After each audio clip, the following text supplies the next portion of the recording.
높고 크신 하나님, 영원히 사시며 그 이름이 거룩하신 아버지 하나님, 나는 높고 거룩한 곳에 살지만 또한 마음이 슬프고 겸손한 사람들과 함께 살며 새 생명을 주시겠다고 약속해 주셔서 감사합니다. 코로나로 불안한 시기에 예배의 자리에 있게 하시니 감사합니다. 내가 거룩하니 너희도 거룩하라고 하셨지만 구별된 삶을 살지 못했습니다. 소금의 짠맛을 내어 부패함을 방지했어야 했는데 내가 녹아 없어지는 것이 자존심 상했고 십자가를 자랑하기보단 세상 것을 자랑한 적도 있었습니다. 나의 잘못을 돌아보기 앞서 상대방의 튀는 눈을 보기도 했습니다. 더 많이 이해하지 못했고 더 많이 사랑하지 못했음을 고백합니다. 우리의 죄악을 발로 밟으시고 주님의 보혈로 우리 죄를 씻어 주시옵소서. 첨단 문명 속에 살아가고 있지만 아직도 인간의 힘으로 할 수 없는 많은 부분들이 있기에 전지전능하신 주님을 의지합니다. 코로나로 세계 각국에서 많은 생명들이 죽어가고 있고 지금도 불안과 두려움 속에 있습니다. 저희들에게 긍휼을 베풀어 주셔서 하루속히 치료법과 백신이 개발될 수 있도록 지혜를 주옵소서. 이 어려운 때에 우리가 한 일을 살펴서 돌이켜보고 여호와께 돌아오는 은혜가 있게 하옵소서. 경기의 회복과 학교 부대시설 건축과 관련하여 교회 예배 장소의 문제와 앞으로 있을 항존직 선거 또 한우들을 위해 릴레이 기도 중에 있습니다. 성도들의 마음을 모아 올려지는 기도로 가장 아름답고 선한 길로 인도해 주실 줄 믿습니다. 생과 사의 갈림길에 서 있는 유장로님을 불쌍히 여겨 주옵소서.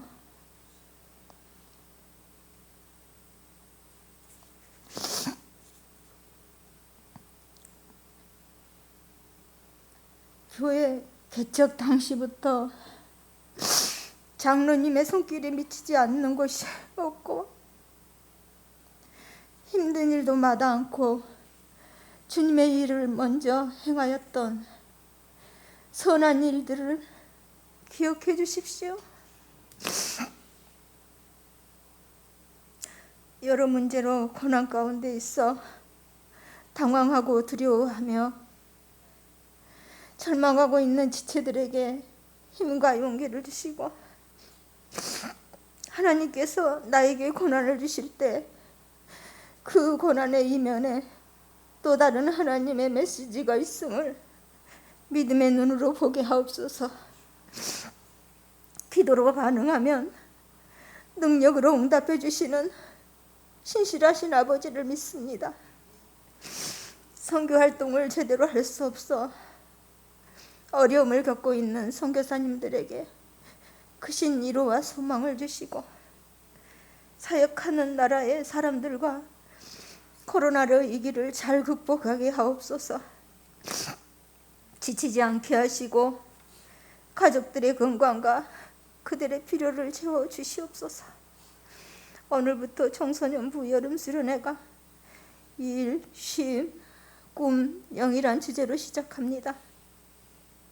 소예배실 및 화상회의 앱을 통해 진행될 때 장소와 상관없이 성령님 그들에게 임하여 주옵소서. 믿음의 뿌리 내릴 수 있는 귀한 시간 되게 하시고 수고하시는 교육자님과 선생님들의 헌신에 많은 열매 맺도록 하옵소서. 말씀을 대언하실 이인호 목사님, 내가 어디로 가든지 너와 함께 한다는 주님의 음성을 듣고 감사와 기쁨의 사역이 되길 기도합니다. 하나님의 말씀이 우리에게 잘 전달되게 하시고 들을 때의 길을 열어주시고 아멘으로 화답하게 하옵소서. 우리를 끝까지 포기하지 않으시고 사랑하신 예수님 이름으로 기도합니다. 아멘. 말씀 보겠습니다. 시편 31편 1절에서 14절 되겠습니다. 822쪽 되겠습니다. 시편 31편 1절에서 14절 말씀 교독하도록 하겠습니다. 제가 먼저 봉독하겠습니다. 여호와여, 내가 주께 피하오니 나를 영원히 부끄럽게 하지 마시고 주의 공의로 나를 건지소서.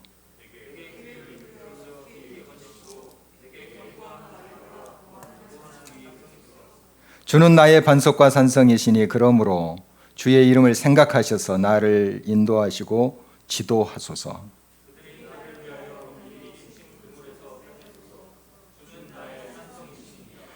내가 나의 영을 주의 손에 부탁하나이다. 진리의 하나님 여호와여, 나를 속량하셨나이다.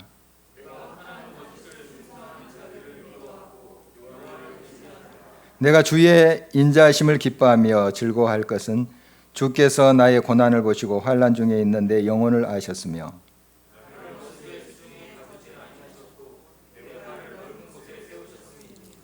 여호와여, 내가 고통 중에 있사오니 내게 은혜를 베푸소서. 내가 근심 때문에 눈과 영혼과 몸이 쇠하였나이다.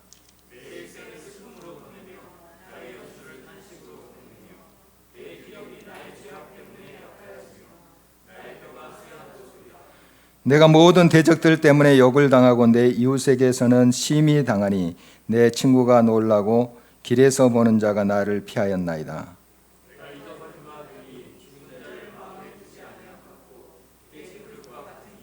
내가 무리의 비방을 들었으므로 사방이 두려움으로 감싸였나이다. 그들이 나를 치려고 함께 의논할 때에 내 생명을 빼앗기로 꾀하였나이다. 여호와여, 그러하여도 나는 주께 의지하고 말하기를 주는 내 하나님이시라 하였나이다. 아멘. 어떤 권사님이 여객선을 탔습니다. 근데 한참 가다가 돌풍을 만나게 된 거예요. 그래서 이 여객선이 뒤집어질 듯하게 지금 위험에 처하게 되었습니다. 이제 선원들은 자기들의 경험과 또 그 지식을 가지고 애를 썼죠. 그러나 너무 풍랑이 무섭고 험해서 감당할 수가 없었어요. 이 권사님이 이제 처음에는 기도하다가 겁이 났죠. 그래서 이제 선장한테 갔어요. 막 비틀거리면서 이제 선장한테 가서 선장님 어떻게 안 되겠습니까? 지금 상황이 어떻습니까? 그랬더니 이제 선장의 대답이에요. 우리가 할 건 다 해봤습니다. 이제 할 수 있는 일이라고는 하나님께 기도하는 것밖에 없습니다. 이런 대답이었어요. 이때 이제 권사님의 대답이에요. 상황이 그렇게 심각한가요? 물론 상황이 그렇게 심각하죠. 심각한데 사실 권사님의 대답이 거기에 머물러서는 안 되겠죠. 상황이 그렇게 심각한가요? 하나님께 오직 희망이 있고 구해야 된다는 그 상황이 심각한 상황일까요? 신앙적으로 다시 한번 이 질문을 깊이 생각해 봐야 되겠습니다. 오늘 시편은 다윗의 시예요. 다윗의 시인데 보니까 진짜 심각하네요. 구구절절 힘들고 고통스럽고 지금 막 부르짖음을 우리가 들을 수도 있는데요. 지금 여러 가지 이제 문제 앞에 몸부림치는 시인 다윗의 모습을 보게 됩니다. 9절을 한번 보도록 할까요? 함께 다시 읽어보겠습니다. 여호와여, 내가 고통 중에 있사오니 내게 은혜를 베푸소서. 내가 근심 때문에 눈과 영혼과 몸이 쇠하였나이다. 굉장히 지금 어려운 거죠. 굉장히 근심도 있고 고통이 짓누르고 있고, 그래서 눈과 영혼과 몸이 쇠하여질 정도로 지금 아주 총체적인 고난 속에 있습니다. 자기 힘으로 헤어나올 수 없는 상황이죠. 지금 이 상황은 어떻게 좀 자기 힘으로 해볼 수 있는 상황이 아닙니다. 그러니까 굉장히 심각한 이제 상황이라고 볼 수 있는데 그 원인이 뭘까요? 두 가지로 이 시인이 고백합니다. 다윗이 고백하는데 먼저 10절 한번 보겠습니다. 함께 읽습니다. 내 일생을 슬픔으로 보내며 나의 연수를 탄식으로 보내며 내 기력이 나의 죄악 때문에 약하여지며 나의 뼈가 쇠하도소이다. 무엇 때문에 이렇게 고난 속에 있다고 고백을 합니까? 나의 죄악 때문에.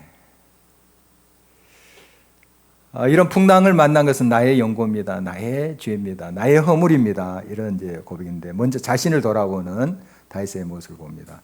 이 시편에는 그 죄악의 구체적인 내용은 안 나와요. 그런데 우리가 좀 짐작을 할 수 있죠. 아마 밧세바 사건을 기억하고 있지 않나 생각이 돼요. 그리고 그 남편 우리아를 억울하게 죽게 만든 사람이 다윗이잖아요. 얼마나 정말 무자비한 일입니까? 하나님을 안다고 또 하나님을 노래한 사람이 그렇게 악한 짓을 저질렀잖아요. 그러니까 물론 하나님 앞에 통회하면서 자복하면서 용서를 빌었어요. 또 하나님이 그의 죄를 용서해 줬죠. 이 약속대로. 그러나 자기가 죽게 만든 그 우리아는 이미 이 세상에 없어요.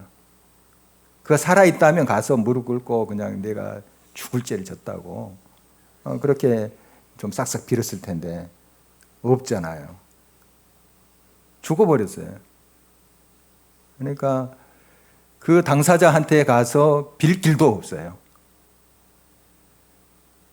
정말 이 죄를 짓고는 우리가 못 삽니다. 물론 하나님이 용서하지만 또 다른 사람에게 해를 입혔을 때 그 사람한테 가서도 우리가 용서를 빌어야 돼요. 하나님이 용서했으니까 나는 자유해. 이게 아니잖아요. 상대방은 고통 속에 아직 있는데 그 사람한테 가서도 싹싹 빌어야 되죠. 용서를 구해야 되지 않겠습니까? 그러나 지금 우리아라는 충신은 죽어버렸어요. 빌 길이 없어요. 그 사람한테 가서. 얼마나 그 평생을 보면 지금 이 사건이 계속 따라와요. 물론 하나님의 용서함 속에서, 긍휼함 속에서 그가 또 자기의 삶을 영위해가고 또 나라도 통치하고 합니다마는 그러나 이 우리아와 그 밧세바 사건을 생각할 때마다 이축되는 거예요. 정말 괴로운 거죠. 또 무슨 일을 당하고 또 어려운 일을 당하고 고난 속에 있으면 그 일이 제일 먼저 생각날 거예요. 내가 죽일 사람이지. 정말 내가 나쁜 사람이지. 또 이렇게 자책을 하게 되죠. 나의 죄악 때문에 지금 이렇게 내가 뼈까지 시하게 됐다. 참 이런 고난 속에 있게 됐다. 이런 고백을 합니다. 먼저 이제 자신을 살펴보는 다윗의 모습을 보게 됩니다. 그 다음에 두 번째로 왜 이런 고난과 총체적인 그 고통 속에 지금 처하게 됐는가? 11절 계속 읽어보도록 하겠습니다. 내가 모든 대적들 때문에 욕을 당하고 내 이웃에게서는 심히 당하니 내 친구가 놀라고 길에서 보는 자가 나를 피하였나이다. 대적들 때문에 또 고통을 당하고 있다 하는 고백이죠. 그러니까 자기 자신의 죄악 때문에 이런 고통이 있는 것을 철저히 뉘우치고 하나님의 용서, 자비하심을 이제 구하면서 나가는 거예요. 그런데 또 예부적으로 여러 공격하는 사람들이 있었어요. 이 다윗에게 참 어려움을 주는 그런 사람들, 환경이 그랬었죠. 그래서 그들의 이제 그 공격들, 또 욕하고 비방한 것들, 그것이 그를 굉장히 괴롭게 했는데요. 친구들도 놀라고 또 아는 사람도 슬슬 피합니다. 참 이런 것을 경험해 본다면 참 굉장히 힘들 것 같아요. 아는 사람도 슬슬 피하고 또 뒤에서 수근수근거리고 이런다면 정말 살맛이 나겠습니까? 정말 굉장히 심적으로도 고통스럽고 좀 육적으로도 쇠하여 떨고 있는 그의 모습입니다. 12절 계속해서 읽어보도록 하겠습니다. 내가 잊어버린 바 됨이 죽은 자를 마음에 두지 아니한 것 같고 깨진 그릇과 같으니이다. 정말 자기의 그 상황을 낱낱이 고하고 있죠. 깨진 그릇과 같다. 이제 뭐 버려진 자죠. 잊혀진 자, 버려진 자. 그러니까 이런 이제 자신의 모습을 생각하면 정말 무너지겠습니다. 그냥 주저앉게 될 수밖에 없겠죠.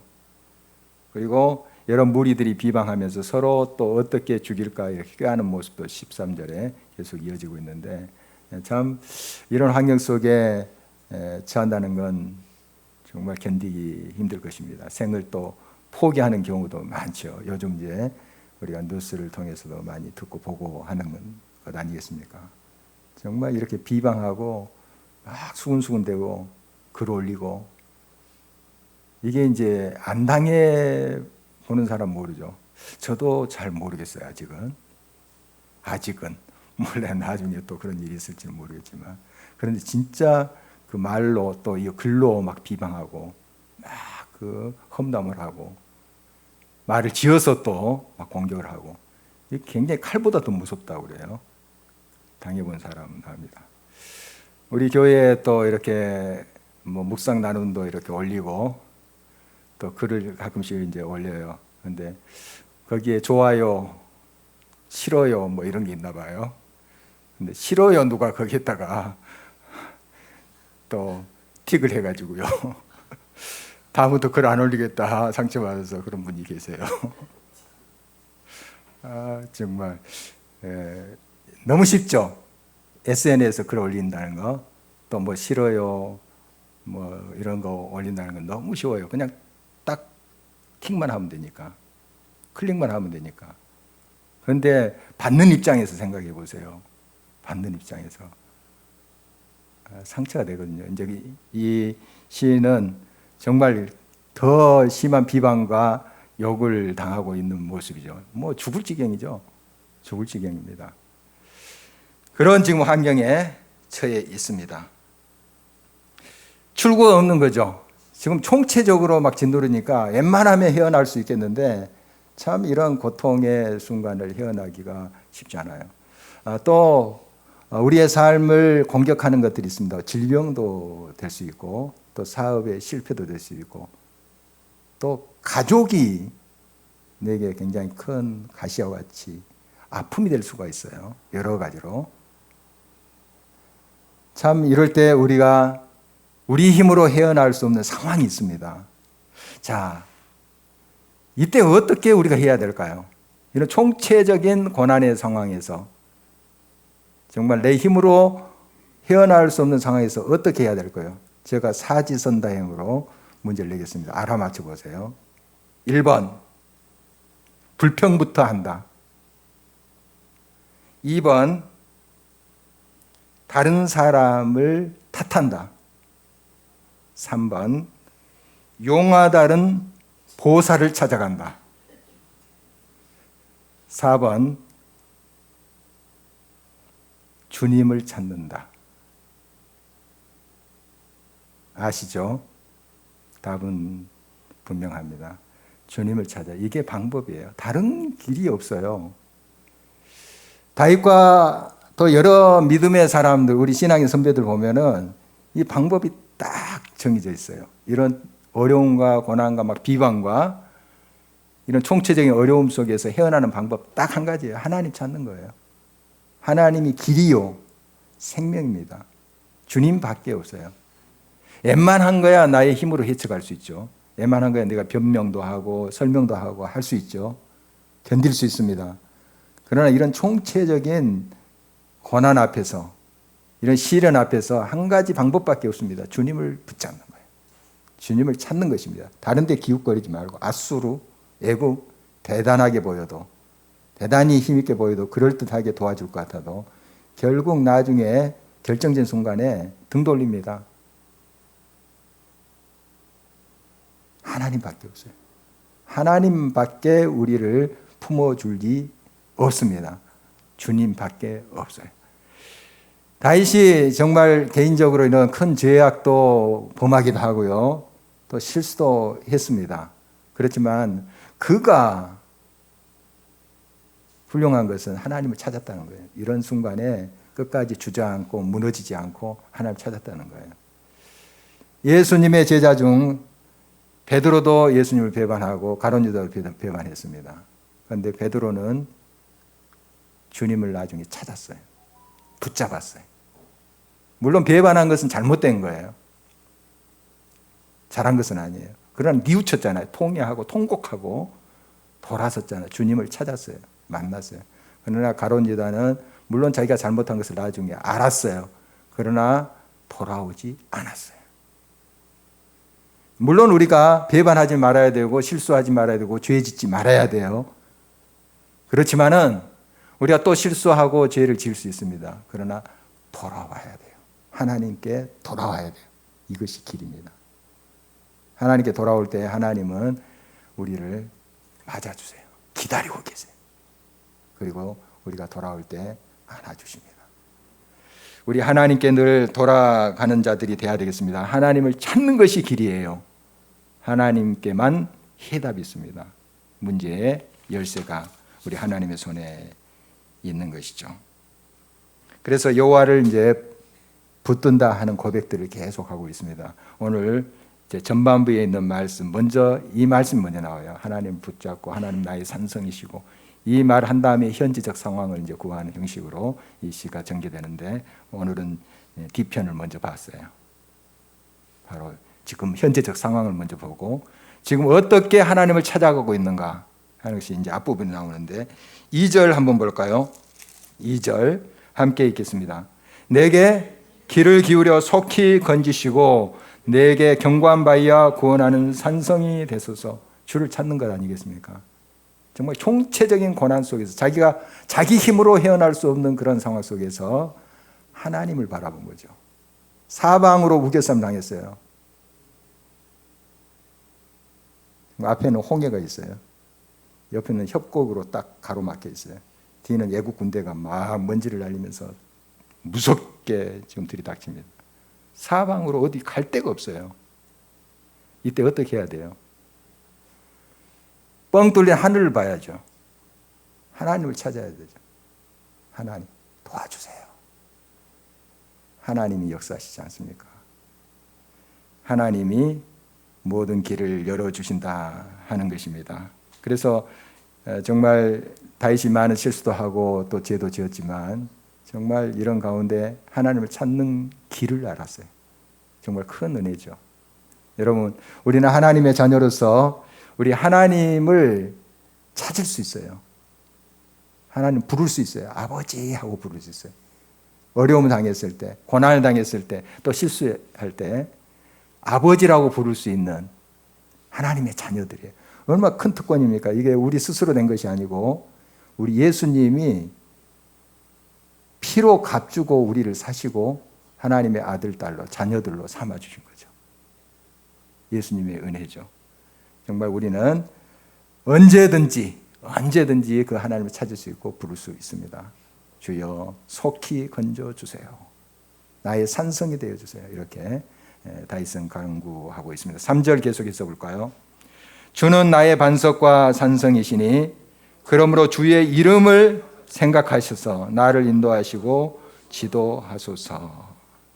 계속 산성이란 말이 이제 4절에도 나와요. 산성. 그러니까 지금 얼마나 자기의 삶이 취약한 건지 알 수 있죠. 막 공격해 오고 막 그걸 그대로 화살을 받아요. 막 아프고 고통스럽고 나의 산성이 되어 주소서, 방패가 되어 주소서, 보호가 되어 주소서 하는 거죠. 그리고 주의 이름을 생각하셔서 나를 인도하고 지도하소서. 우리도 이런 기도를 좀 배우면 좋겠어요. 주님의 이름을 생각하셔서 나를 구원해 주십시오.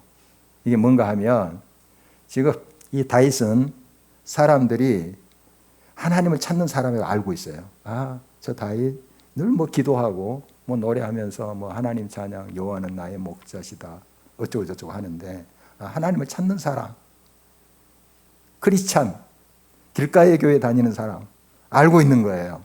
사람들이. 그렇다면 나를 통해서 세상 사람들은 하나님을 느껴요. 봐요. 그걸 아는 거예요. 지금 다윗이. 하나님의 이름을 생각하셔서 나를 건져주세요. 내가 이렇게 처참하게 무너져 있으면 세상 사람들이 그거 봐. 뭐 하나님 찾고 뭐 노래하고 어쩌고저쩌고 하더니 저 모양이야. 하나님의 이름이 그 영광이 가려질 거 아니에요. 그런 말이에요. 그러니까 하나님의 이름을 생각하셔서 나를 건져주시고 영화롭게 해주시고 세워주시면 아 정말 하나님 믿는 사람 다르구나. 길가의 교회에 다닌다고 하더니 정말 하나님이 살아 계시는구나. 저 사람 보니까. 이렇게 되는 건 아니겠어요? 이 다윗이 그래도 아주 멍청이는 아닌 것 같아요. 이걸 알아요.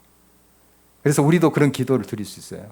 주님, 주님의 이름을 생각하셔서 나를 건져주십시오. 나를 세워주십시오. 이 부끄러움의 상황에서 나를 이렇게 세워주십시오. 나를 영화롭게 해 주시옵소서. 그래서 주의 이름이 나를 통해서 영화롭게 되게 해 주십시오. 이런 기도를 우리가 드릴 수 있는 것이죠. 이제 이러한 것을 믿음으로 바라보면서 간구하는 다윗의 모습을 봅니다. 우리는 항상 그래서 부족하지만 하나님 편에 서야 돼요. 하나님의 뜻을 따라서 살려고 해야 됩니다. 그래서 하나님 내 편이 되어 주십시오 하는 기도보다 내가 하나님 편에 서게 주십시오. 이런 기도를 드려야 돼요. 내가 잘못하고 있는데 하나님 나를 도와주셔서 이 상황을 모면하게 하시고 다 사람들이 안 보게 해주십시오. 이 죄악을 덮어주십시오. 이러면 하나님이 도와주실까요? 그걸? 결국 그것이 나를 더 무너뜨리게 되는데, 그래서 우리가 하나님 나를 도와주세요 하는 기도보다도 내가 하나님 편에 있게 해주십시오. 이런 기도를 더 많이 드려야 됩니다. 물론 우리가 위급할 때 도와주세요, 건져주세요 할 수 있어요. 그렇지만 우리는 항상 하나님 편에 서는 사람들이 돼야 돼요. 이게 이제 남북 정쟁 당시 때 링컨에 일하기도 해요. 전쟁하고 있는데 남북군도 하나님 찾고 다 크리스찬 나라 아닙니까? 아메리카가. 북군도 하나님 찾고 막 기도하는데 링컨한테 와가지고 정말 하나님께 좀 장군님 기도해 주십시오 이랬다잖아요. 그랬더니 그렇게 우리가 저 남북군도 기도할 텐데 우리가 하나님이 우리 편이 되어 주십시오 하는 기도보다 우리가 하나님 편에 있는가를 살피라 이런 말을 했다잖아요. 하나님의 뜻에 따라서 우리가 행할 때, 하나님이 기뻐하시는 일을 행할 때 그 기도가 연락돼요. 그래서 항상 우리 자신을 살피면서 거짓에 치우치지 않고 진리 가운데, 하나님의 말씀 가운데 서야 되겠습니다. 그래서 이런 기도를 드리죠. 5절 6절 말씀을 계속해서 읽어봅니다. 내가 나의 영을 주의 손에 부탁하나이다. 진리의 하나님 여호와여 나를 속량하셨나이다. 내가 허탄한 거짓을 숭상하는 자들을 미워하고 여호와를 의지하나이다. 좀 거짓을 해서, 거짓말을 해서 당장 이익을 얻을 수는 있어요. 속여가지고 저울도 이렇게 속여가지고 이득 얻을 수 있어요. 오래 못 가요. 결국 들통납니다. 결국 망해요. 돌아가더라도 늦더라도 정직한 길을 가야 돼요. 승진이 조금 늦더라도요,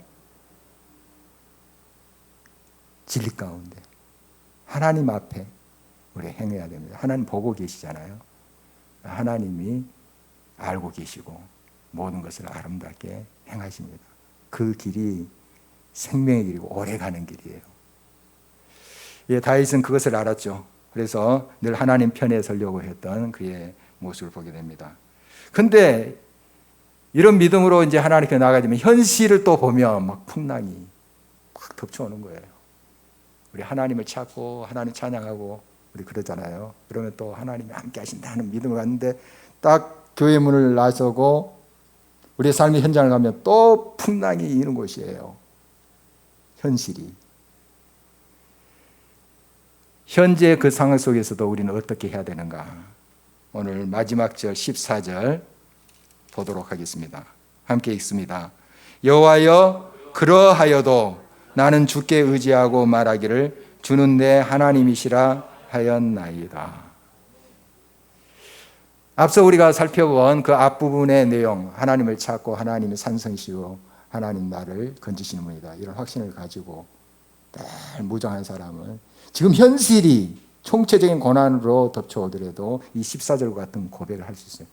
현실이 그러하여도, 실패라고 꼬리표를 달아 놓더라도, 안 되고 다 헝클어졌다고 이야기를 한다 하더라도 저는 주를 찾겠습니다. 주님께 희망을 걸겠습니다. 이런 것 아니겠어요? 그러하여도. 그래서 오늘 말씀의 제목을 그러하여도 이렇게 붙여봤습니다. 그러하여도. 그리 아니하실지라도, 이렇게 우리가 또 나아가서 또 고백할 수도 있어야 되겠습니다. 하나님이 역사하실 줄 믿습니다. 그러나 그리 아니하실지라도 하나님은 나의 구원이시고 나의 능력이시고 나의 전부가 되십니다. 이런 믿음으로 갈 때 하나님께서 우리의 삶을 주관하시고 역사하지 않겠습니까?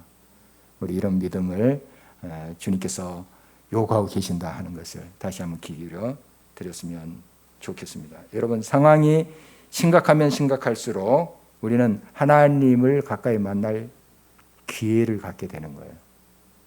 그러니까 아까 그 권사님의 고백은 좀 이렇게 나아갔으면 좋겠어요. 하나님의 구원을 볼 수 있는 희망의 순간이군요. 참 이런 고백이 쉽지 않겠죠. 쉽지 않겠습니다. 뭐 믿음 있는 척해 하는 소리도 들을 수 있어요. 그러나 진심으로 이런 고백이 나오면 좋겠어요. 막 뒤집어지고 선자 이제 하나님께 기도하는 수밖에 없습니다. 다른 길이 없어요. 이럴 때 상황이 그렇게 심각하군요. 물론 심각해요. 그러나 그것을 좀 넘자는 거죠. 하나님을 붙잡고 하나님의 구원을 맛볼 수 있는 그런 희망의 순간이군요. 좀 이런 믿음으로 우리 나갔으면 좋겠습니다. 정말 우리 생각으로 입술만으로 하는 고백이 아니라 진정 믿음으로 이런 고백이 있는 저와 여러분 되시기를 주의 이름으로 축원합니다. 기도하겠습니다.